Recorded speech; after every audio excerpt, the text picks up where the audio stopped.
Harley-Davidson, the iconic American motorcycle company, announced that it will be moving some of its United States manufacturing and production overseas after the European Union, EU, began imposing $3.2 billion worth of tariffs on American products, including motorcycles. Executives at Harley-Davidson say they are moving production out of the U.S. to avoid the EU tariffs that were put in place after President Trump placed tariffs on European steel and aluminum, according to NBC. Harley-Davidson maintains a strong commitment to U.S.-based manufacturing, which is valued by riders globally, executives said.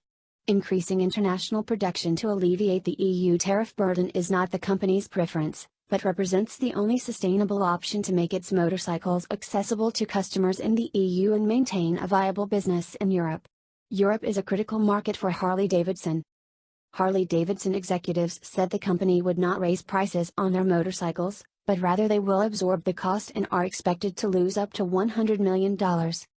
In response, Trump blasted Harley-Davidson for using the tariffs as an excuse to move more of their manufacturing overseas. In March, Harley-Davidson, which was saved by tariffs on imported motorcycles back in 1983, slammed Trump's tariffs on imported steel and aluminum just as they were laying off hundreds of American workers and moving their jobs to Thailand, as Breitbart News reported.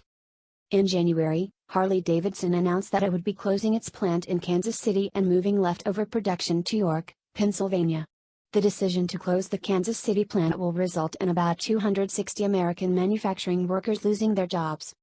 Last year, as Breitbart News reported, about 183 American workers were laid off by the motorcycle company in Kansas City and Minimum Falls.